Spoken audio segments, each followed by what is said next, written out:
Did you play any pickle today? I didn't play any pickle, but I filmed a YouTube video. Been working on my YouTube game again now that my app is out. So I filled it. Nice. I don't even know filming, but I know there's A roll, B roll, C roll, and then it just keeps going. But essentially, from what I understand, B roll is just it's like what you overlay on top of yourself talking. A roll is you talking to the camera, so this would be A roll, and then B roll is like a video of you doing the thing that you're talking about. I don't know what C-roll is, but I'm just noticing a lot of these YouTubers know what it is, and I'm like, I don't understand it at all. So trying to learn it. And so that's been fun. I think I got some good B-roll for my last video. For this video, I'm going to be posting it tomorrow. I'll edit it tomorrow morning for a few hours, and then I'll post it. But app is out. Had a super good response from it. Lots of new subscribers, lots of people that are really happy with it. I've gotten just tons of good feedback. Everybody says it looks awesome, and it's really been helping them just to improve. Nice. So I've been excited about that. What about you? Did you play any pickle today? I doubt it. You doubt correctly. You play any pickle this last month? You and I filmed the other day, so technically we played. Yeah, filming doesn't count. I know. I need to get out there. You also just released a new YouTube video, Oz. Oh, yeah. Tell us just briefly what that one's about. It looked pretty interesting. What was it about? Top three plays to use when you're serving. So I went into depth with 3 plays, but I could just give them to you briefly that you want to use when you're serving, and it's all dependent on where the returner returns the ball to. So if the returner returns play number 1 is if the returner returns the ball short, and I think it was high for this one. I don't remember the order, but short and high, then you want to drive it, and the location of your drive should be at the person that just returned the ball and is running forward. You don't want to already hit at the person that's at the net. And then typically it'll result in a shake and bake where your partner can take that next volley because the person will pop it up because they were so busy running forward that they ran straight through the ball. The next one was a drop and take. And in this circumstance, when they return the ball, it's short but low. You don't want to drive it because if you drive, you have to hit up. So you drop that ball. Typically, you'll get a pop-up with that shot, and either you or your partner can put that next volley away. So it's essentially a shake and bake with a drop, but it's dependent upon the height of the return as well as how deep it is. And then the last one's my favorite shot in pickleball, which is the drop and Ernie. So this is what you do when you get a deep and low return. And the reason that I say deep and low is because when it's low, they don't have a lot of time. The returner doesn't have a lot of time to get to the net. So they hit deep and low, then you want to drop it in that corner of the kitchen and just sprint. So you drop it in the corner of the kitchen of the player that just returned the ball. They'll be so busy getting to that ball that they typically will pop that next shot up the line, and then you just smack an Ernie down their throat. That's my favorite. Yeah, that one's fun. But that was what it was about. Yeah, it was a fun video. I was glad to get it out. You had a YouTube video, your first one. Tell us about that one.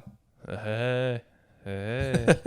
Yeah, go check it out, guys. It's how I grip my paddle, how I overgrip my paddle, undergrip and overgrip. And my technique is a non-tennis technique, and it's different than 99% of people. Yeah, I've never seen it. And it's helped. But it makes sense. Helped my game a ton. It at least makes sense for me. I hope it makes sense for a lot of other people, so go check that one out too. So Austin's video that he was talking about, you can find on Pickleball Playbook, and then mine you can find on our Picklehead YouTube page. What did I title it? I think it's just something along the lines of how to properly overgrip your pickleball paddle. And then I show how I do it and then why I do it that way. So I hope that can be helpful for a lot of people, even those that do have a tennis background. Maybe they want to switch it up and not do the same thing as everyone else. It's kind of funny. I get a ton of people that message me on Instagram, and they're like, hey, there was this YouTube video that you had, and it was about returning and what you do on the third shot. And I was like, well, there's about 10 that have to do with that. Could you be a little bit more specific? And Yeah. they're just like, I just don't remember. I'm like, well, you got just as good a chance of finding it as me, so just scroll through my page. I don't know. I've had so many, though. It's been funny. It's literally the same thing over and over again. I have no idea what you're talking about. I need you to be a little bit more specific. Yeah, it's not like there's a million to scroll through Right. either, but There's I like don't know. All 30. those can be helpful. So, Yeah, it's true. 'Tis true. What are we talking about today, Spence? all right. So today I wanted to talk about the 4 best ways, and we'll do them in order, to defend the lob. Now, this could be a lob from your opponent that they do from deep in the court, which I do not recommend anyone do, but it's done here or there. But more specifically, we're referring to a lob when we're at the kitchen. So we're at the kitchen, dinking, and your opponents decide to lob over you. Here are the 4 ways to defend it, and we'll put those in order from best way to defend to least best way to defend. Let me say that again. So we'll put them in order, ways to defend the lob from best to worst. So we're going to do worst to best. And now that everyone's completely confused, This video is going to slowly get worse as we go. yeah, it's late at night. But no, this should be helpful to everyone's game, because we do find those people that lob fairly often, and the best way to defend it, we'll start with number 1, is being able to, and sometimes this one, people don't even think about this one, they bypass this one. Sometimes people will be like, okay, so when they lob you, I've seen, and what I've done is I'll run back and I'll drop it into the kitchen. But actually your first line of defense for the lob, if you can, is to overhead that sucker out of the air. Don't even let it bounce. If you can get to the ball and you have a good decent shot to hit an overhead, your number one choice, your number one option should be to hit the ball out of the air, specifically with an overhead.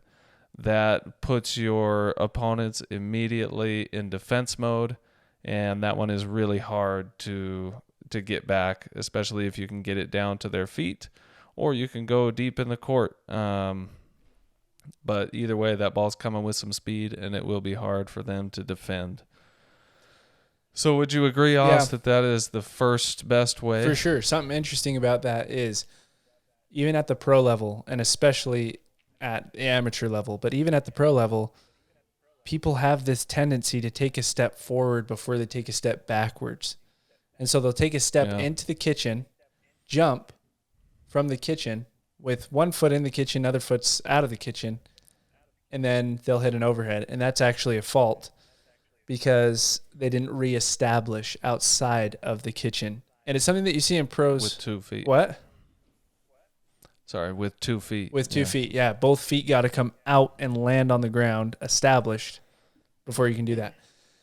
It's so interesting, but everybody takes that step forward to jump back.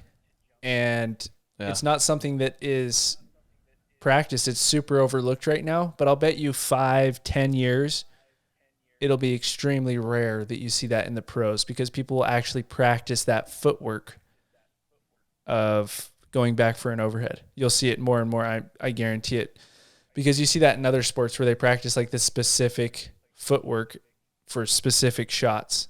And so you won't see people having that bad habit of stepping in. But right now, every pro steps in still. So it's kind of interesting to see like where pickleball is at from that aspect. But yeah, 5-10, maybe a little bit longer, maybe a little bit shorter, you'll see that people will have that footwork down to where they don't take that spring step forward. But you probably don't even notice, but you do it. And I'll guarantee you every lob that you throw up that gets overheaded, I would guarantee you at least 50 to 60% of those people are stepping into the kitchen prior to hitting that overhead. Yeah.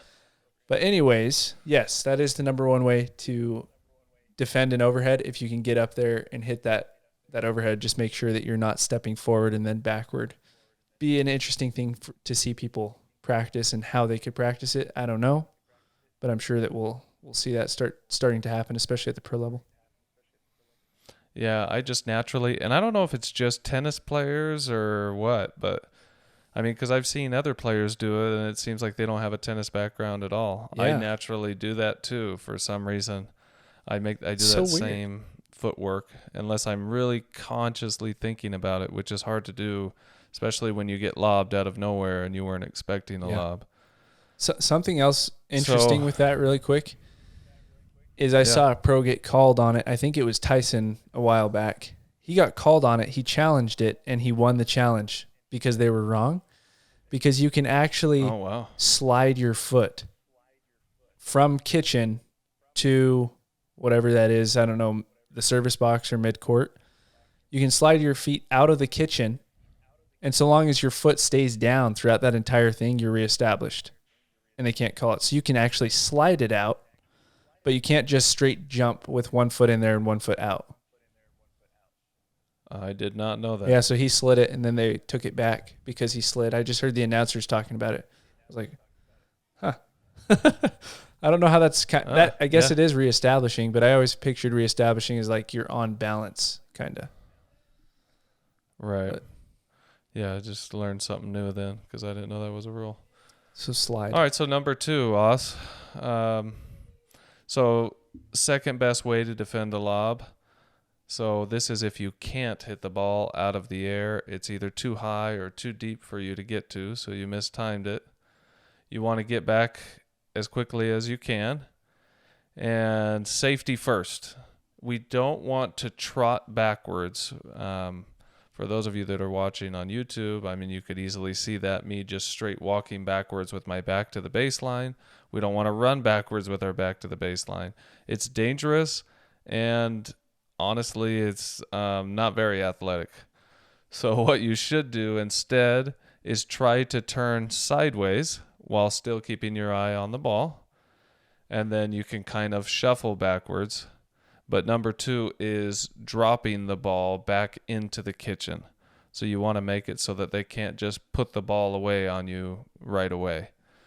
So if you can and you have the time and you cannot get it out of the air, your next best option is to get back there and to drop the ball back into the kitchen and start to work your way back up. If your first drop is super good, I mean, good for you. Good for you. You can work your way all the way back up.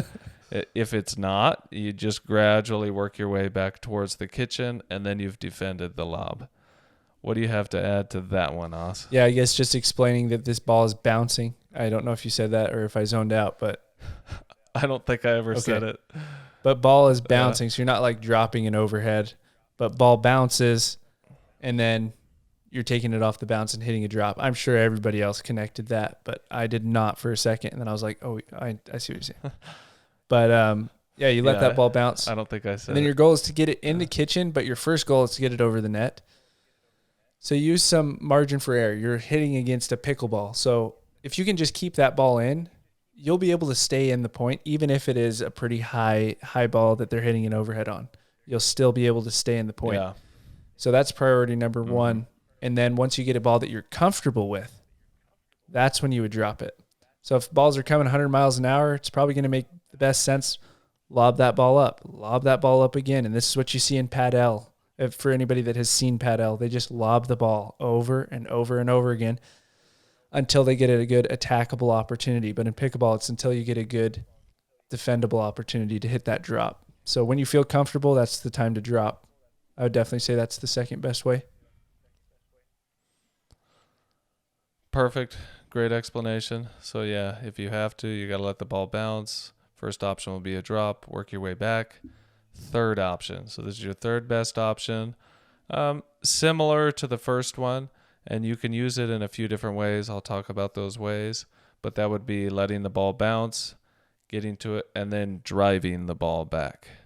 So in this situation, we've got to the ball, and usually I'll use this as my third option only when I struggle a little bit maybe getting to the ball.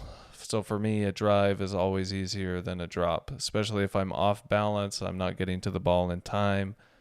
but you can use that drive to create another opportunity for a drop. So I drive the ball back, but I stay back and I'm ready for them to pummel the ball at me. Maybe I drive it again. Maybe I get a decent drop right after that. And then, maybe a perfect drop right after that. And then finally I'm Right. at the kitchen. But your third best option would be to drive that ball. If you have any ability to choose where you drive the ball, typically for me, where I like to drive it, I'll give two reasons why, but where I would like to drive it is in the middle, obviously over the net, but towards the middle of the court, because one, on my end, that's an easier shot. There's less margin for error because I have a better chance of at least getting it in the court if I hit it in the middle. Yep. Whereas if I'm trying to drive it down the sideline, that's a harder shot and there's more room for error. And then the second reason I would put it in the middle of the court is that helps minimize my opponent's opportunity to put angle on the ball that I can't get to. So it closes off their angle. So for those two reasons, I typically drive middle. When do you drive, Os? And where would you drive typically if you're in a drive to defend a lob situation? Yeah, I feel like I probably will drive that ball more than I'll actually drop it. And I don't know why. I think it's because I'm more comfortable with the drive, and then it's going to give me an easy drop to hit. Whereas if I try to drop the ball, Yeah. I feel like it's not going to be as consistent as my drive, first of all. And then second of all, it's not going to set me up as well as a drive would. So I like to drive probably more than drop. But yeah, I am hitting it up the middle, aiming middle-ish, just like how you said, so that they don't have huge angles. You put that ball out wide, it's either going to go wide or they're going to be able to hit a giant angle on the ball, and now you're in big trouble. So just go middle, wait for your drop opportunity, and then get up to the net. Yeah, I would say I would probably put a drive at number 2 for myself personally, because I feel more comfortable and confident with my drive. And those could definitely be interchangeable. And what do I know anyway? But just from the amount of pro matches that I've watched, it seems, at least at their level, it's more often a drop than it is a drive. And I think there's reasons for that. I mean, you just have someone on the other end that you're playing against that is so consistent, so precise, has such good hands that I would say in that situation, maybe a drop trumps a drive. But if you're playing at a lower level, even 5-0 plus level like you, or 4-5 level like me, that could definitely vary a lot depending on who you're playing. So 2 and 3 could certainly be interchangeable. Yeah, good point. Number 4. I at least put this one at number 4. Interested to see where you put it and why. This would be defending the lob by hitting a lob. So typically you're in a bad defensive position. Maybe you're just barely getting to the ball after it's been lobbed. And really your only option, you just want to make sure you get it back in the court.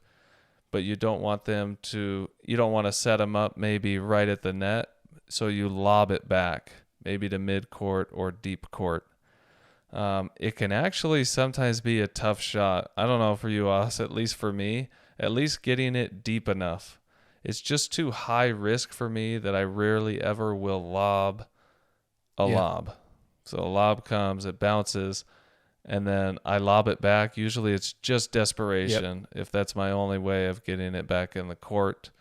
But in what situation would you do it? Yeah, exactly. I'm in desperation. I'm running. My back is to my opponents, and I'm barely getting to that shot, and I'm going to literally lob it over my head like as if I was doing, what is that called in basketball? A granny shot backwards? What is that? I don't know if that has Maybe a name. not, huh? All right. I didn't lose my mind. But so you're hitting the ball, you're facing away from your opponents. You hit the ball over your own head. behind you. That's when I would hit that lob and then turn around, try to find my footing. And then based off of where that lob went, hopefully in, first of all, but based off of what side of the court it's on, then that's going to decide where I go next to then either drive or drop the ball just to stay in the point. And I guess Yes. what that would be is if my ball goes out wide to the, it's hard to explain left and rights, but according to you, if you were the one to hit the return of the lob, okay, you're me. Mm-hmm.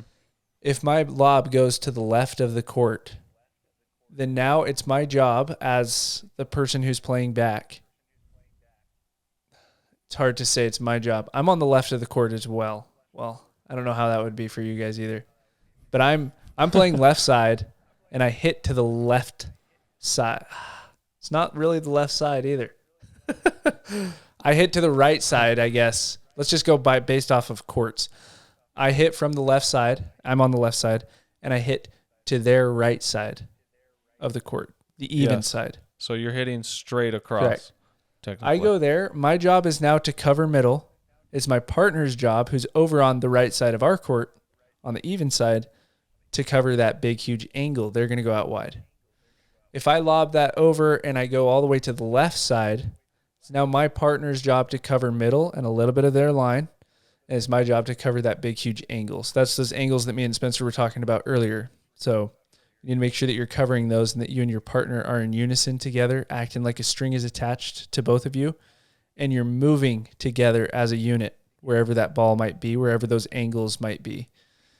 And then the third option is obviously if that lob happens to go up the middle, which hopefully it does, which I think is an extremely hard shot to actually get that ball to land not deep and not wide, but to actually get it in the middle. That's the best spot that you can get it. And now your guys' job is just to cover your side of the court and the middle at the same time, but you don't have to move that much to cover it because they don't have that big of an angle to actually hit to it. I actually watched this sport. I never heard of it, but it's like ping pong. The table is bent. I don't understand it. If you guys have heard of this, comment below. And they're playing soccer. The ball can't touch the ground. They can use their head. Oh, with their heads. Chest, feet. You've heard of it? Oh, I haven't seen feet, but I've seen head for sure. sure. Yeah, they're using their feet, and they're keeping the ball up. They have 3 hits. It's 1v1. They have 3 hits, so they get the first shot. It's usually off their chest because someone just spiked it, and then they'll knee it up, and then they kick it, and it has to land on the other side of the net onto the bent table. I'm not sure why the table's bent, but you'll see, based off of where their opponent is, they move. So if their opponent is all the way to one side, they go to the exact opposite side because they can't possibly keep it in the table and go to the same side that they're already on. It's just not mathematically possible. And it's the same with pickleball. If your opponent goes to one side, and if you guys are watching on YouTube, you can follow my hands. But this is what we're doing. We're following wherever that opponent is going with the lob. So there's my long-winded answer. It's definitely a desperation hit that I'm hitting a lob. It's the last resort, but it's a great shot if you can get it in deep up the middle, if possible, and you're in a scramble. Yeah, respect the X too, like we've talked about in a previous episode. I don't remember which episode that was. I'm trying to think what the title was so people could go back and watch it. And that way you can determine who covers where in certain situations. Yeah. But if you guys go back and watch that one, do you remember what we titled it, Us? I don't think I titled it Respect the X. I think it's Pickleball's biggest myth and how to counter it or something like that. Look for Pickleball's biggest myth. It wasn't that long ago, maybe 4 or 5 episodes ago. Check that one out, and you can figure how to move with your opponent and who should be covering what so that there's no confusion at any time. So that's horizontal movement, but really quick, Oz, let's talk about, since we're talking about defending the lob, let's talk about vertical movement. So, and specifically with your paddle. This is a really simple concept, but it works. If either you or your opponent pop the ball up, your paddle needs to go down. So I'll typically bend my knees. I mean, I sometimes you have the opportunity or enough time to move back because you know that they're going to hit it deeper in the court, and it gives you more time to get to the ball. But if you don't, I've popped the ball up. Now my paddle needs to go down. I can always bring my paddle up a little bit to defend, but for some reason, at least for me, it's really difficult if my paddle is up. I've popped the ball up and they hit the ball down. Now I got to react by moving my paddle all the way down, and usually you're too late in that situation. Biggest mistake. Yeah, so you have you're not always out of the point. I would say don't give up on a point. If you or your opponent do end up popping the ball up and it's a pop-up, don't give up on it and turn your back. Don't just run away from it. Bring your paddle down and see how many of those. Even if you only get 50% of them, that's great. That's more points in your pocket and less points for your opponent because you defended it properly. Yeah. Your ball goes up, put your paddle down. It's interesting because I'd say the bigger problem for amateur players is their paddle stays down 24/7. They don't ever get that paddle up where it should be. And so it's like if you're in a hand battle, they're constantly hitting and that paddle's coming back down each shot because it's natural for all of us to just relax our arms and our paddles down. But it's like now that we're in a hand battle, our paddle needs to be neutral here. And then as soon as we start getting higher balls, then our paddle needs to be up here and it needs to stay up here by our face until that ball starts coming down lower.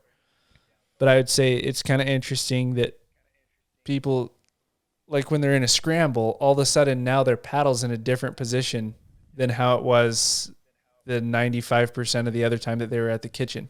All of a sudden that paddle is now up, and it's like, oh, I guess because they have the natural tendency to just cover their face. But it's like if you cover your face and you're back on the baseline, the ball's going out anyway, so just get out of the way.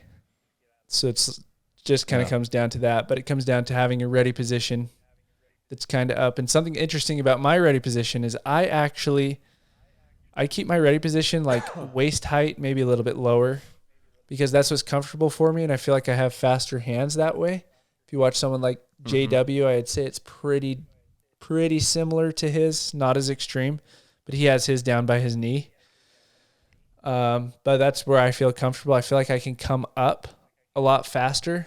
And I also, something interesting is I feel like I can go from my backhand side to my forehand side a lot faster than I can go from my forehand side to my backhand side. In fact, that hurts my shoulder going from forehand to backhand side. So if I can kind of hold backhand relaxed and low, I can get to my forehand side a whole lot quicker, and I can also come up a whole lot quicker. But yeah, I would say the biggest issue for a lot of amateur players is the fact that their paddle is just down, and then it doesn't really have a purpose for being down there, and they're extremely slow getting it up to where it needs to be in certain positions. So listen to what Spencer said. Based off of where your ball is going, it's going to come back in the opposite direction. If your ball goes down, it's coming back up high. If your ball goes high, it's coming back down low. So just pay attention to that. Bend your knees and get low. Yeah. And you'd be surprised how much that can help somebody. I've actually talked to somebody recently, and I taught him that concept, which is a simple concept, right? And I think for anyone listening or watching, they might think, well, yeah, that's kind of a dumb concept. Yeah, I get it, you know? Right. But if you actually consciously think about that and then go out and play, you'll start to realize that you're not doing that. The majority of people, you'll start to realize, oh, I just popped that ball up, but I wasn't ready, and I could have got that ball had I had it down. Or I just thought I put one away on my opponents, and I wasn't expecting it to come back, and so I didn't get my paddle up here and ready to smack it back on them again. Simple concept, but works great. Anyway, those are 4 ways, the 4 best ways to defend the lob. I don't know if there is another way. I mean, you could try a tweener and other things, but I don't recommend it. But if you are playing in a situation where you're getting lobbed, let's review these one more time, Os. The 4 best ways to defend the lob, and numbers 2 and 3 can be interchangeable depending on your play style and depending on who you're playing. First one is hit that ball out of the air. If you can hit an overhead, do it. Try not to step on the kitchen line while doing it. Number 2 or 3, if we mix these together, the ball will bounce. Try to drop it back into the kitchen and work your way back forward. Number 2 or 3, again, interchangeable. Drive. Let the ball bounce. Drive and try to work your way back into the kitchen. And then number 4 is desperation. Maybe you're barely getting to the ball.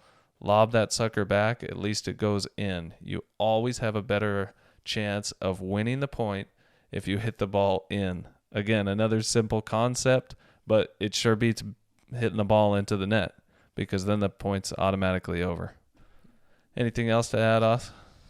No, a tweener can be fun. If you're consistent at a tweener, then do it. I don't really know anybody that's actually consistent at it, including the tweener king, Christian Alshon. I think he hits in 30% maybe of actual tweeners, Yeah. but forward-facing tweeners, Right. he's probably at about 50%, maybe 60 that are going in, but it's not like they're going to be that good of a shot. But if you can get your tweener consistent, it's a tough shot just because people can't see where you're going with that shot through your legs. It could go down the line, could go cross court, could go up the middle. They just don't know, and then their reaction's a little bit late, which usually results in them getting the point anyway because they end up hitting the ball short your way back, and now you have no time to get in to get that drop shot anyway. But, yeah, those are definitely the 4 ways. I think this was an interesting podcast, not something that people think about a lot. I would say the main thing that I learned while I was doing this is that I need to practice dragging my foot if I take a step forward, because I think that's the natural thing to do. I might as well just practice dragging my foot out of the kitchen before I jump every time. I think that could be a good footwork exercise to practice. I don't know if that's what people will end up doing or if they'll just get it out of their mind to not take that forward step, but we'll see. Yeah, that's probably me. I think for me, what I need to practice is not taking a step forward before I go back. That'll probably be what And 90% of people do. Yeah. I mean, you just have to do it a lot before your brain finally clicks, because when you're in a fast situation like that, it's just muscle memory and your foot wants to go forward. So maybe if I get on the courts this week, I'll try that, and I'll try to not step forward, but still get sideways and kind of work my way It's back. weird. And see what happens. I wonder why we do it. Just to get on balance. 'Cause you can't hop. I guess that's why. Yeah. Why can't you just keep your foot I down and guess. turn? I don't know. Nobody can do it. If you figure out how, let me know. So I'm going to drag until I figure this out. Let us know in the comments. By the way, this is episode 50. Oh, it is, isn't it? Congrats. Our 50th episode. Crazy. That means we're almost a year in. Almost. Yeah, I think it was March of last year. And we haven't missed a week. Interviewed Colin Schick, the legend. Yeah. We'll have to get him back on. He said he'd come back on. With an actual video. I'll reach out to him. Our very first podcast, I was in charge of recording the screen. I recorded the screen, and then we lost connection with him, right? Or something? No, you were supposed to We were supposed to pin him. That's right. And we didn't pin It was his recording, video. yeah. So we only had audio. That was painful. We almost cried after. We messaged Skype or Zoom or whatever it was, and we were like, we need you guys to fix this. Otherwise, we're going to lose our business, all this stuff, to see if they would change stuff around. They're like, we don't even have access to it. Oh, whatever. Yeah. It was just the way that worked, it was just automatically deleted or something. Yeah, weird. Yeah, that was strange. But yeah, we'll have to have Shicky back on. Anyway, good pod, Os. Yeah, good pod. Congrats on 50. Thank you for all of our listeners, for everyone watching. If you are listening on one platform, do yourself the favor of watching on YouTube. I feel like you can get more out of it. Please subscribe if you get a chance. But we appreciate all you guys, and we're excited to be 50 podcasts in with Picklehead. Heck yeah. Peace out. So we'll see you guys next week. Later.